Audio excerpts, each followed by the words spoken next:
नमस्कार। आज हम लोग महादेवी की एक सुप्रसिद्ध कविता विरह का जलजात जीवन पढ़ेंगे। इस कविता को गाया भी जाता है और इस कविता की बहुत सारी प्रस्तुतियां हम देखते हैं। महादेवी वर्मा हिंदी साहित्य की प्रतिभावान कवित्रियों में से एक हैं, जिनकी गणना छायावाद के 4 प्रमुख स्तंभों में की जाती है। अनुभूतियां जब तीव्र होकर कवि हृदय को उच्छलित होती हैं तो उन्हें कविता के रूप में संजोया जाता है। महादेवी वर्मा ने मन की इन्हीं अनुभूतियों को अपने काव्य में मर्मस्पर्शी, गंभीर तथा तीव्र संवेदनात्मक अनुभूति और अभिव्यक्ति प्रदान की है। महादेवी जी ने अपने काव्य वेदना और करुणा की कलम से लिखा है। उन्होंने अपने काव्य में विरह वेदना को इतनी सघनता से प्रस्तुत किया है कि शेष अनुभूतियां भी उनकी पीड़ा के रंगों में रंगी हुई जान पड़ती हैं। महादेवी का विरह उनके समस्त काव्य में विद्यमान है।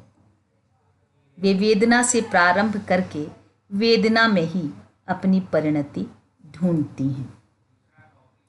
उनकी यह महादेवी की कविता विरह का जलजात जीवन उनकी 1934 में प्रकाशित नीरजा काव्य संग्रह में संकलित है। इस काव्य संग्रह में उनकी भावनापूर्ण बहुत सारी कविताओं का संकलन किया गया है, जो छायावादी कविता के मूल संस्कारों को आपके समक्ष उपस्थित करती हैं। आइए हम सर्वप्रथम उनकी इस कविता का पाठ करें। विरह का जलजात जीवन, विरह का जलजात, वेदना में जन्म करुणा में मिला आवास, अश्रु चुनता दिवस इसका अश्रु गिनती रात, जीवन विरह का जलजात, आंसुओं का कोश उर दृग अश्रु की टकसाल, तरल गल जलकण से बने घनसा क्षणिक मृदुगात, जीवन विरह का जलजात, अश्रु से मधुकण लुटाता आ यहाँ मधुमास, अश्रु ही की हाट बन आती करुण बरसात, जीवन विरह का जलजात, काल इसको दे गया पल आंसुओं का हार, पूछता इसकी कथा निश्वास ही में बात, जीवन विरह का जलजात, जो तुम्हारा हो सके लीला कमल यह आज, खिल उठे निरुपम तुम्हारी देख स्मृत का प्रात, जीवन विरह का जलजात। महादेवी जी की वेदना अनुभूति संकल्पात्मक अनुभूति की सहज अभिव्यक्ति है। उनकी काव्य की पीड़ा को मीरा की काव्य पीड़ा से बढ़कर माना गया है। महादेवी के काव्य का प्राण तत्व उनकी वेदना और पीड़ा रहे हैं।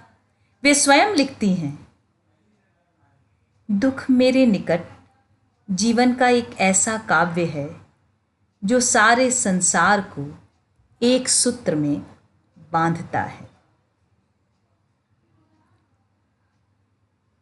महादेवी की विरह वेदना में परम तत्व की अभिव्यक्ति दिखाई देती है। उनके काव्य का मुख्य प्रतिपाद्य प्रिय से बिछुड़ना और उससे खोजने की आतुरता है। महादेवी जी ने अपने काव्य में आत्मा परमात्मा के वियोग को विरहानुभूति के रूप में प्रस्तुत किया है। आइए कविता को समझने से पहले इसके कुछ अपेक्षाकृत कठिन शब्दों के अर्थ को समझ ले, ताकि कविता को समझने में कोई असुविधा न हो। जलजात का अर्थ है जल से जन्मा कमल, जल से जन्मा या कमल। उर का अर्थ है हृदय, दृग आँखें, टकसाल उस स्थान को कहते हैं, वह कारखाना जहाँ सिक्के इत्यादि पैसे ढाले जाते हैं। घन का अर्थ है बादल, मृदुगात अर्थात कोमल शरीर, मधुकण अर्थात परागकण, मधुमास वसंत ऋतु, हाट का अर्थ है बाजार, निश्वास अर्थात गहरी सांस, वात का अर्थ है हवा, निरुपम अर्थात जिसकी उपमा न दी जा सके, स्मित का अर्थ है मुस्कान, लीला कमल का तात्पर्य है कमल का फूल जिसे क्रीड़ा करने के लिए कोई हाथ में लिए हो। अब आइए हम महादेवी के कुछ पक्षों को समझें। महादेवी का विरह उनके समस्त काव्य में विद्यमान है। वे वेदना से प्रारंभ करके वेदना में ही परिणति खोजती हैं। दुख उन्हें इतना प्रिय है कि वह अपने प्रिय को भी संबोधित करते हुए कहती हैं कि प्रिय तुम दुख बन इस पथ से आना। प्राथमिक अनुच्छेदों में महादेवी कहती हैं विरह का जलजात जीवन, विरह का जलजात, मेरा यह जीवन विरह का जलजात अर्थात कमल है। इसका तात्पर्य है कि यह विरह के जल में, अर्थात विरह के जल का तात्पर्य आंसू भी है, विरह के जल अर्थात आंसू से जन्मा हुआ यह जीवन है। इसका तात्पर्य यह है कि करुणा, वेदना और अश्रु में ही मेरा जन्म हुआ है।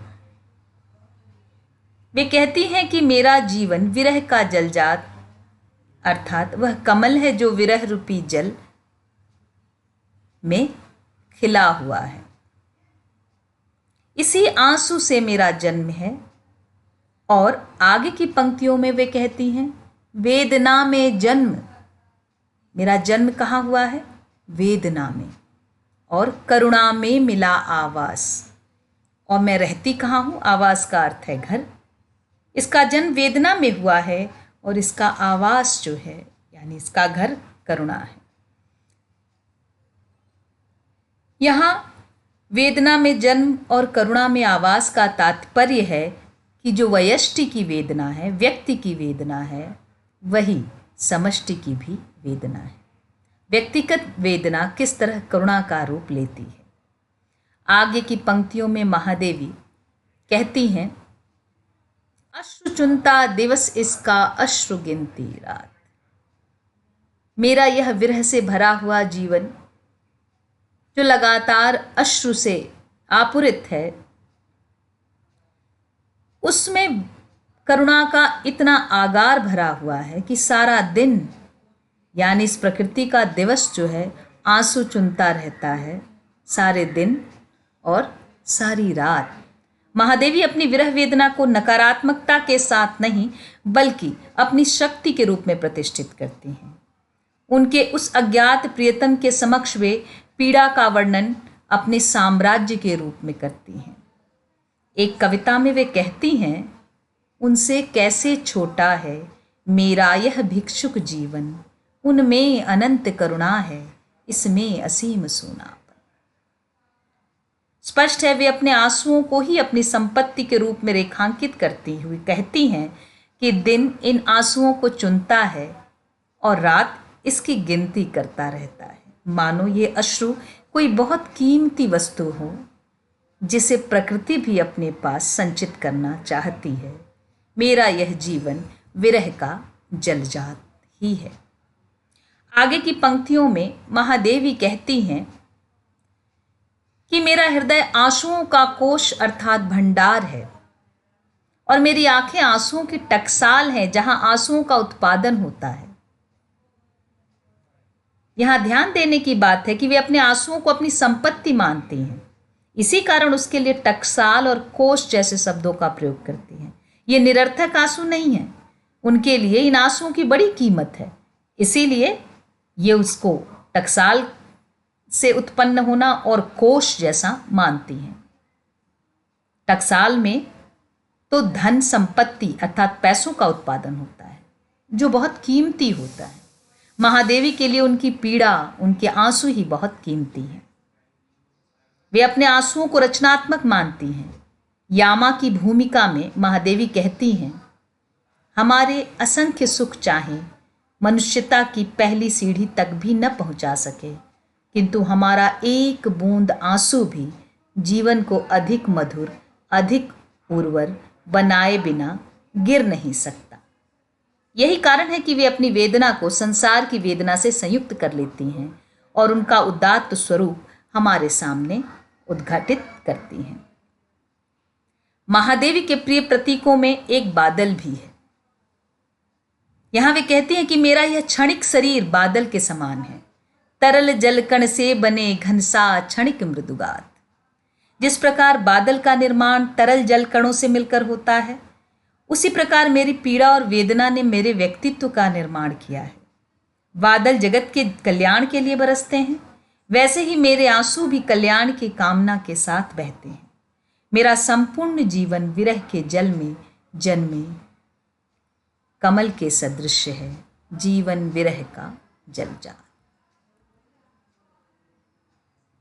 उनका रचनाओं में वो किस तरह से अपने समस्त चेतना को, अपनी समस्त आकांक्षाओं आशाओं को पीड़ा के द्वारा अभिव्यक्त करती हैं।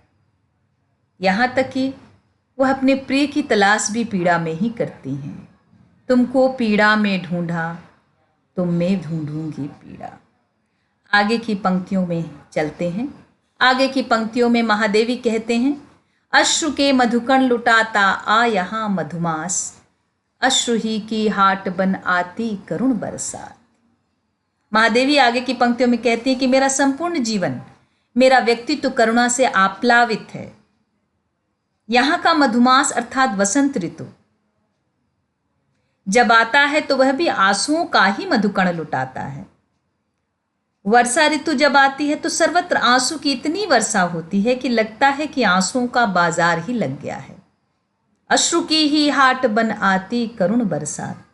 ऐसा प्रतीत होता है कि आंसू भी आनंदमयी होकर आते हैं, आनंददायी होकर आते हैं। अपने एक अन्य कविता में वे अपने प्रिय से अनुरोध करती हैं, तुम दुख बन इस पथ से आना। दुख और आंसू के प्रति ऐसा आकर्षण अन्य किसी में नहीं। आंसू शीर्षक कविता में वे अपने आंसुओं को ही अपना सर्वस्व बताकर उपहार में देना चाहती हैं। वे कहती हैं, समाहित है अनंत आह्वान, यही मेरे जीवन का सार। अतिथि क्या ले जाओगे साथ, मुग्ध मेरे आंसू दो चार। तो महादेवी के लिए उनके आंसू ही उनकी संपत्ति हैं। इसलिए उनका यह जो विरह में जन्मा हुआ जीवन है वो उनको बहुत प्रिय है। और इस जीवन से मुक्ति की कल्पना नहीं, बस इस जीवन से दूसरों की मुक्ति की कल्पना वो कहती हैं, जीवन विरह का जलजाल। अगले अनुच्छेद में वो कहती हैं कि मेरा जीवन विरह में इस तरह डूबा हुआ है कि काल अर्थात समय इसे आंसुओं का हार ही समर्पित करता है। काल इसको दे गया पल आंसुओं के हार, पूछती इसकी कथा निश्वास ही में बात। मेरा जीवन करुणा की ऐसी गाथा बन गया है कि जो भी मिलता है वह अश्रु का उपहार ही देता है। वात अर्थात हवा भी जब मेरे जीवन की कथा पूछती है तो गहरा निश्वास लेते हुए करुणा से भर जाती है। जीवन विरह का जलजाल। गीत के अंतिम अनुच्छेद में महादेवी अपने रहस्यमय प्रिय के प्रति अपने समर्पण भाव को व्यंजित करती हैं। जो तुम्हारा हो सके लीला कमल यह आज। वे कहना चाहती हैं कि मेरे जीवन में आंसू, वेदना, करुणा, पीड़ा के अतिरिक्त कुछ नहीं है, तो यह तुम्हारे लिए ये विरह में जन्मा हुआ कमल मैंने बचा कर रखा है, मैंने सजा कर रखा है। अगर तुम इसे स्वीकार करो, हे परमात्मा, हे प्रिय, हे असीम शक्ति से संपन्न, मैं अपनी इस संक्षिप्त दुख से भरे हुए जीवन को तुम्हें समर्पित करना चाहती हूँ। यह मेरा विरह से उपजा दुख और वेदना से आप्लावित जीवन तुम्हें समर्पित कर मैं सार्थक हो जाना चाहती हूँ। वे कहती हैं कि यह लीला कमल, यह वह कमल जिसे तुम क्रीड़ा कर सको, अगर तुम्हारा हो सके, यानी तुम्हारे चरणों में समर्पित हो सके, यदि तुम इसे स्वीकार करो तो खिल उठे निरुपम तुम्हारी देख स्मित का प्रात। तो हे प्रभु, हे परमात्मा, हे असीम शक्ति, यदि मेरा जीवन तुम्हारा हो सके तो मैं धन्य हो जाऊंगी। मेरा जीवन जो आंसू और पीड़ा का भंडार है, जहां सिर्फ वेदना ही है, यदि तुम मुझे स्वीकार कर लो तो मेरे जीवन में भी स्मित अर्थात मुस्कुराहट की सुबह, प्रसन्नता की सुबह आ जाएगी। अन्यथा ये मेरा जीवन विरह का जलजात है, विरह का जलजात। इस कविता में महादेवी ने बड़ी ही लाक्षणिक शब्दावली में अपनी वेदना अनुभूति को, अपनी पीड़ा को अभिव्यक्त किया है। महादेवी वर्मा को जितना लगाव अपनी वेदना अनुभूति से है, उतना ही अनुराग और प्रेम उन्हें अपने करुण भाव से भी है। दुख के इन दोनों रूपों को आत्मसात करते हुए वे कहती हैं, मुझे दुख के दोनों रूप ही प्रिय हैं। एक वह जो मनुष्य के संवेदनशील हृदय को सारे संसार से एक अविच्छिन्न बंधन द्वारा बांध देता है, और दूसरा वह जो काल और सीमा के बंधन में पड़े हुए असीम चेतन का क्रंदन है। तो किस तरह व्यक्तिगत दुख का ऐसा उदात्त चित्रण, ऐसा परिष्कृत चित्रण, ऐसा गहन और सघन चित्रण यहाँ मिलता है, जिसे बिना किसी आंतरिक गहराई के समझना संभव नहीं है। महादेवी की कविताओं को समझने के लिए वैसा ही दर्द से भरा हुआ हृदय चाहिए जो आत्मा और परमात्मा के गहन संबंधों की अभिव्यक्ति को समझ सके। महादेवी की कविताओं में हम पाते हैं कि इनकी कविताओं पे विरह वेदना की एक निश्चलता और सात्विकता के दर्शन होते हैं, और यही सात्विकता उनकी वेदना को विश्व वेदना से जोड़ देती है। महादेवी पर बुद्ध की करुणा के दर्शन का भी गहरा प्रभाव था। उनकी कविताओं में ही नहीं, गद्य रचनाओं के केंद्र में भी करुणा का तत्व प्राप्त होता है। महादेवी की रहस्यवादी चेतना यहाँ अभिव्यक्त हुई है। परमात्मा के प्रति यहाँ समर्पण का भाव व्यंजित है, किंतु महादेवी के समर्पण के भाव में भी किसी तरह का लघु होने का भाव नहीं है। वे अपनी वेदना और अपनी पीड़ा के साथ, गर्व के साथ अपने भावनाओं के व्यक्त करती हैं। हाँ, निसंदेह इसे वह अपने प्रिय को समर्पित भी करना चाहती हैं। धन्यवाद।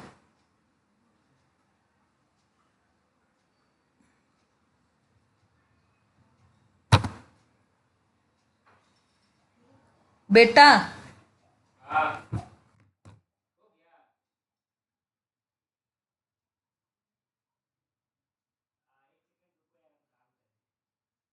देखते हैं, एग्जिट किए? कंट्रोल दबी वापस नहीं, एग्जिट किए, एस्केप